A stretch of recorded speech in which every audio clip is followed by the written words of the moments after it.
Paulo acredita num sentido metafísico de tudo. Atemporal, anterior a tudo, e que estabelece que cada coisa que acontece, seu naufrágio, sua ida para Malta, sua chegada a Roma, sua queda a caminho de Damasco, tudo tinha um plano obscuro por um certo caráter meio Parkinson de Deus, que escreve certo por linhas tortas. Tudo tinha sentido, tudo tinha destino e tudo tinha vetor. E vou lhe dizer, mais uma vez reconhecendo, mais um espaço de inveja. Eu já disse isso para todos que me conhecem. Eu invejo genuinamente quem tem essa crença. E gostaria muitíssimo de tê-la. Falar que talvez tenha alguém nos assistindo que não tem religião nenhuma e que não aceite Deus. Eu vou citar para você duas perguntas que eu não vou extrair da Bíblia, tá bom? Você talvez não aceite a Bíblia como palavra de Deus. Vou falar de duas perguntas de Shakespeare. Uma está no Hamlet, outra está no Rei Lear. Primeira pergunta é a seguinte: por que há algo ao invés de nada? Eu sei que está em Shakespeare, eu estou tirando do contexto, mas para fazer uma pergunta. As coisas existem, mas se no passado, antes do Big Bang, vamos colocar o Big Bang, não havia nada, do nada, nada se produz. 0 mais 0, 0. Nada mais nada é igual a nada. Se antes não havia nada, por que há algo hoje? O universo começou. Por que há algo ao invés do nada? Segunda pergunta: por que a música ao invés de ruído? As coisas existem. Isso já é um mistério. Se não existe Deus, por que as coisas existem? E segundo, elas existem de maneira organizada. Elas se interdependem. A beleza, a harmonia. Por que a música ao invés de ruído? Se não há Deus, eu devolvo essa pergunta para você. Todos na mira? Agora é você que está na mira. Se não há Deus, por que há algo ao invés de nada? E por que a música ao invés de ruído? Eu gostaria que você também respondesse essa pergunta, caso você não aceita que existe um Deus. Mas, de maneira geral, na história humana, não há nenhuma sociedade, nenhuma, em que a presença de crenças não tenha sido possível. Existe também, é óbvio, a possibilidade de não ter esse tipo de crença. Por outro lado, a ideia de religião em si, ela é algo que é muito recente, né, no nosso tempo histórico. A organização de cultos, de ideias, de pessoas. Por isso, de novo, acredito eu numa força, que a vida não é uma banalidade, sem dúvida. Pode chamá-la de Deus? Acredita em uma força, então, Sim. superior. Pode chamá-la de Deus? Posso. O Daniel não chamaria, né? Portanto, a lógica em si é a lógica da pessoa. Ela variará. Não há nenhuma obrigatoriedade. Só um adendo. Existe um grupo de indígenas brasileiros que foi estudado por um antropólogo, me escapa o nome agora, depois eu posso dar as referências, que não possui crenças em seres metafísicos. É uma exceção conhecida. Eu não conheço. O que te leva a não acreditar em Deus? Claro. Nunca se achou, o senhor é arqueólogo, nunca se achou uma tribo indígena de ateus? Não. Nenhuma tribo, nem indígena, nem não indígena. Só um adendo. Existe um grupo de indígenas brasileiros que foi estudado por um antropólogo, me escapa o nome agora, depois eu posso dar as referências, que não possui crenças em seres metafísicos. Todas foram... John Ryan estudou toda a origem da religião, não encontrou nenhuma até hoje. Alguns falam, não, uma vez um debatedor estava com o Mário Sérgio Cortella, falou assim, não, tem uma tribo que foi mapeada, eu não conheço, eu também desconheço. Onde é que estão os documentos, os artigos antropológicos que comprovem uma tribo, uma etnia ateia na sua cultura? Isso não existe. O ateísmo é uma criação da modernidade. Embora sempre houve, claro, ateus desde a época de Górgias, pessoas que negavam a religião, estou falando lá dos gregos, mas de maneira sistematizada o ateísmo é um movimento moderno. Sempre houve ateus, mas o ateísmo como movimento, ele é moderno. O que te leva a não acreditar em Deus? Essa é uma excelente pergunta, porque os ateus, na verdade, pensam no contrário.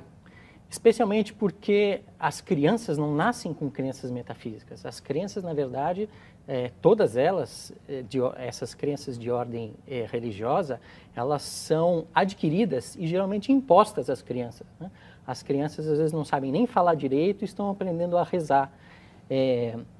Então, moral da história, todos nascemos ateus, sem exceção. Todas as crianças nascem ateias e elas não se tornariam cristãs se não houvesse um cristão fazendo com que elas fossem cristãs. Elas não se tornariam muçulmanas se não houvesse um muçulmano fazendo-as muçulmanas, né?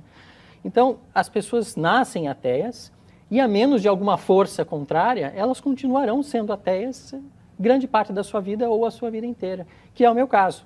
Então, eu nasci ateu e tive a felicidade de não ter pais que me impuseram crença nenhuma. Eu comecei a pensar sobre o assunto por mim mesmo, quando eu achei conveniente.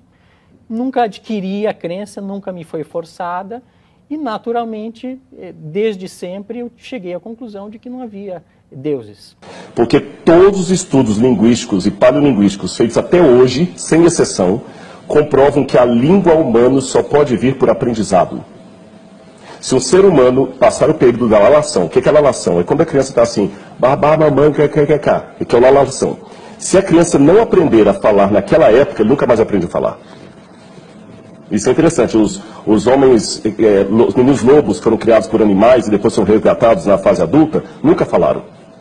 Se a linguagem humana, raciocínio comigo vocês têm em casa, se a linguagem humana só pode ser fruto de aprendizado, isso não é uma teoria, é uma coisa quase certa, não há como explicar a linguagem humana pela evolução das espécies. Os próprios evolucionistas admitem isso. Se a linguagem humana vem por aprendizado, como o homem começou a falar? Quem o ensinou? É um problema que eu tenho com a evolução. Uau, eu nunca tinha ouvido. Mas tem até um documentário que você pode assistir, L'Enfant Sauvage. Apesar do nome em francês, eu acredito que tem com legenda. L'Enfant Sauvage seria as crianças selvagens. Que são essas que foram encontradas? Exatamente, foram criadas por lobo. Tem muitos casos de crianças criadas por animais na Índia, né, por exemplo. E essas crianças, mesmo que elas vieram para o convívio humano, não aprenderam a falar mais. Nunca mais? Nunca mais.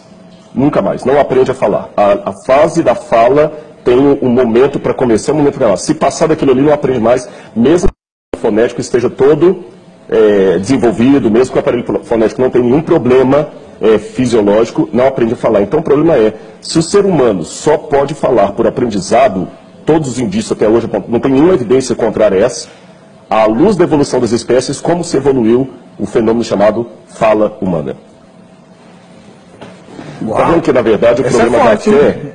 Essa é forte. Eu vou falar uma coisa que os céticos falam. Eu não tenho fé suficiente para acertar em certas coisas, por isso que eu sou crente. Eu vou falar meio contraditório, pastores. Eu sou crente porque eu sou descrente. É que vocês me entendem. E que tudo posso naquele que me fortalece. Eu gostaria de dizer essas coisas um pouco de caminhoneiro e um pouco sábias. Eu gostaria de dizer ao meu Deus, não que eu tenho grandes problemas, mas ao meu problema que eu tenho um grande Deus. Essa é boa, essa é ótima. Adoro essa. Essa é de caminhão. Essa é de caminhão.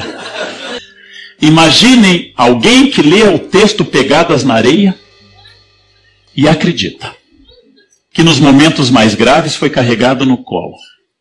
Esta é uma bênção absoluta. E eu digo isso sem nenhuma ironia. As pessoas que têm uma fé genuína, que acreditam que têm a força e enfrentam as adversidades de uma doença e de uma morte, é aquilo que diz meu colega Pondé, a diferença entre que um pensamento científico como o que eu pretendo, infelizmente não seca lágrimas, e o pensamento religioso seca. Se eu frequento um velório de uma pessoa que perdeu o filho, e eu vier com uma reflexão científica, eu só aumento a raiva. Seu filho era uma unidade de carbono, as unidades de carbono tendem a se decompor na Terra com o tempo. Inclusive a senhora também apodrecerá em breve, porque é científico. Nós somos seres limitados, e todas as funções vitais tendem a entrar em colapso com o tempo. O seu só foi antes do tempo, mas vai acontecer com todos aqui. Agora durma bem, senhora. É provável que esta ideia científica agrade pouco. Mas se eu disser, seu filho virou um anjo e foi chamado Deus porque Deus chama os bons primeiro. Seu filho está nos olhando. E eu sinto a sua presença aqui. E ele está bem e descansado. E seu filho vai estar nos esperando num lugar perfeito onde não haverá dor, onde todos reencontraremos. Isto é poderosíssimo, sinceramente. Então Paulo tem aquela ideia de que tudo aconteceu. Ele caiu do cavalo porque alguém lhe disse, Saulo, Saulo, por que me persegue? E ficou cego. E ao bater a cabeça, ao cair do cavalo, ficou cego. E eu, que não tenho essa fé, acredito que ele teve um entumecimento fruto da hemorragia que atingiu o nervo óptico. E quando esse derrame provocou pressão sobre o nervo óptico, ele ficou cego. E quando ele diminuiu essa hemorragia, ele recuperou a visão. E ele passou a pregar. E convicto enfrentou Pedro em Jerusalém sobre a necessidade de cumprir. E quando foi decapitado na porta hóstia, quando foi decapitado e sua cabeça pulou 3 vezes, até se transformar numa fonte, onde hoje é a linda igreja de São Paulo Fora Mura, ele acreditou ter cumprido integralmente uma missão, que lhe deu sentido em todos os instantes. Então, Quem tem esse tipo de convicção, gente, não escute o Leandro. Vá em busca dessa convicção. Se tiver outra notícia, depois me traga essa notícia e mande algo dizendo assim que estava certo. E de fato eu concordo com você. Paulo pode acreditar nisso. Tudo posso naquilo que me fortalece. Mas quem pode me enfrentar se eu tenho ao meu lado Deus? Que coisa pode ser ruim para quem tem Deus ao seu lado? Tudo tem sentido. Tudo tem sentido. O grande problema é que algumas pessoas, entre elas eu, não acreditamos nesse sentido. Este é um grande problema. Como eu posso, em um minuto, convencer um ateu? Em primeiro lugar, através da ciência. Você não vai poder convencer um ateu que Deus existe. E isso está a favor de Deus. Por quê? Nós devemos entender que existem dois tipos de realidade.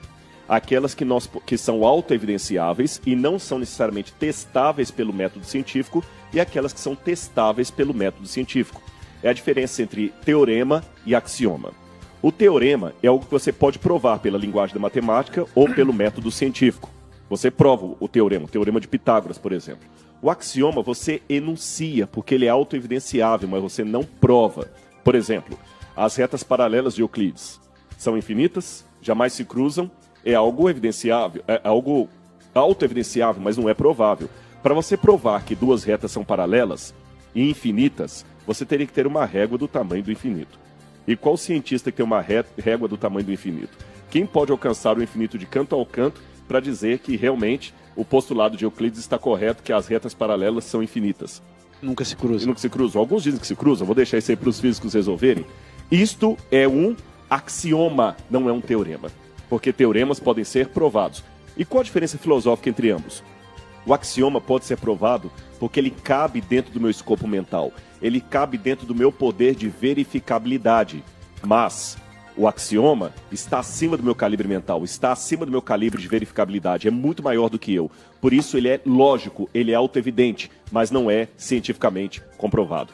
Se Deus pudesse ser comprovado pela ciência, ele seria um teorema. Se Deus fosse um teorema, ele seria muito pequeno para ser Deus. Como ele é maior do que o próprio universo, ele não pode ser evidenciável através de teoremas ou de ciência, mas através de axioma. Faz sentido dizer que Deus existe. Por isso que eu posso dizer que o fato de não poder provar cientificamente a existência de Deus é, do ponto de vista filosófico, a maior evidência da existência de Deus. Sentido. Tudo tem sentido. O grande problema é que algumas pessoas, entre elas eu, não acreditamos nesse sentido. Este é um grande problema. Algumas pessoas, entre elas eu, não acreditamos nesse sentido. Este é um grande problema. Mas me chamou a atenção que eu tive recentemente dando uma palestra em Berlim e eu fiz uma pergunta para o auditório, a maioria deles secularizados, antirreligiosos. Eu perguntei por que as taxas de suicídio daqui de Berlim são 4 vezes mais altas do que os países mais pobres da África.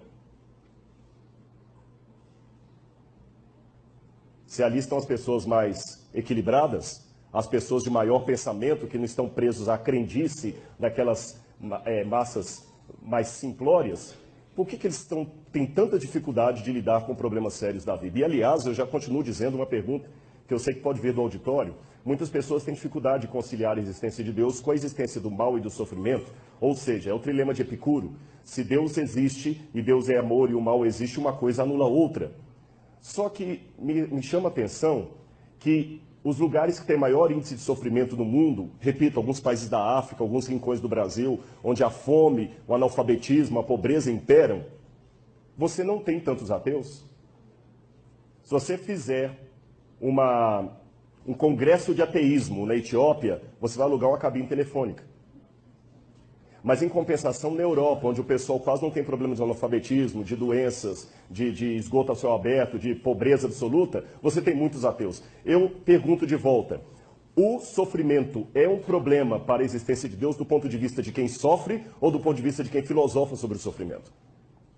Porque quem sofre está acreditando em Deus, quem não sofre está filosofando sobre aquilo e está tendo um alto índice de suicídio, depressão e perda de sentido na vida. São questões acadêmicas que eu devo pensar, será que realmente a fé não tem espaço no ambiente acadêmico? Essas crenças de ordem religiosa, elas são adquiridas e geralmente impostas às crianças, né? As crianças às vezes não sabem nem falar direito e estão aprendendo a rezar. Então, eu nasci ateu e tive a felicidade de não ter pais que me impuseram crença nenhuma. Eu comecei a pensar sobre o assunto por mim mesmo, quando eu achei conveniente. Nunca adquiri a crença, nunca me foi forçada e, naturalmente, desde sempre, eu cheguei à conclusão de que não havia deuses. Realmente nós estamos conseguindo, no ambiente secular, colocar os alunos para pensar. Deus foi banido. Religião que prende você. Religião que nós queremos libertar você de tabus religiosos, de crenças, de missa, de ideia de padre, de pastor, de chefe de centro espírita. Nós queremos libertar você de conceitos teológicos ou religiosos. Você vai ser um livre pensador. Se estamos com esse objetivo, por que os alunos estão com dificuldade de expressar ideias próprias e criatividade? Eu pergunto, será que realmente nós não estamos apenas tornando os alunos meros refletores do pensamento alheio, assim como acusam as religiões de fazer com os membros, só que com uma outra roupagem? Os alunos estão tendo dificuldade de se expressar por escrito, dificuldade de produção de texto e inteligência fluida, dificuldade de lerem de entender o que leram, analfabetismo funcional, dificuldade de reflexão e o último que eu destaco com um asterisco, dificuldades de lidar com questões existenciais. Me chama a atenção. Flávio Josefo, um historiador judeu do primeiro século, que não era cristão, ele escreveu: Jesus Cristo, houve um homem, no grego taginestai, um homem chamado Jesus, que foi crucificado, morto por Pôncio Pilatos, e segundo os seus discípulos, ressuscitou no terceiro dia e apareceu a muitos. Flávio Josefo nunca se converteu ao cristianismo, era um historiador judeu, e ele dá esse depoimento que a ressurreição era algo testemunhado. Esse texto é tão importante que alguns críticos falam, não, foi copista cristão que interpolou, que copiou. Porém, todas as cópias de Josefo que nós temos, inclusive uma cópia, uma tradução para o árabe, feita por muçulmanos, contém esse trecho. Então, do ponto de vista da crítica textual, é um texto autêntico, original de Josefo, também testemunhando a ressurreição. Não, eu não duvido a autenticidade dos textos. Eu duvido, em alguns casos, do testemunho em si. Quer dizer, não, eu vi, eu tive. É um testemunho, está lá escrito que ele viu e que ele teve, mas claro. Que ele esteve mais. Agora, tem uma coisa que é bom, eu gostei de você ter falado uma coisa. Na Idade Média, se acrescentaram muitas lendas. Esse é que é o problema. E o pessoal confunde as lendas que está na Bíblia. E só um detalhe com relação ao testemunho. Quando a pessoa dá um testemunho vendido, ela vai ganhar alguma coisa. O que os apóstolos ganharam com aquele testemunho? Pedro morreu crucificado de cabeça para baixo. Paulo degolado. Então, quanto tempo demorou a mentira? Essa que é a questão. Eles não ganharam nada, só ganharam perseguição. Então, das duas, uma. Ou aquele pessoa era muito doido, ou ficaram tão extasiados com aquilo que preferiram morrer a negar o depoimento que eles estavam. Se fosse uma mentira, eles tinham pulado fora. Ninguém ia ficar com Cristo até o final. O único que traiu foi Judas. Os outros ficaram, e até hoje a história está aí, e nem a modernidade conseguiu matar essa brilhante história daí. Se você ainda não é inscrito do canal Vou na Bíblia, inscreva-se, ative o sino para você estar recebendo sempre as notificações dos conteúdos que a gente postar aqui. Se você gostou, né, deixa aquele like para que o YouTube entenda que você gostou do vídeo e assim ele recomende a mais gente. Comente o que você achou da discussão do vídeo e, se possível for, compartilhe para outras pessoas. Até os próximos vídeos, que Deus possa abençoar a sua vida.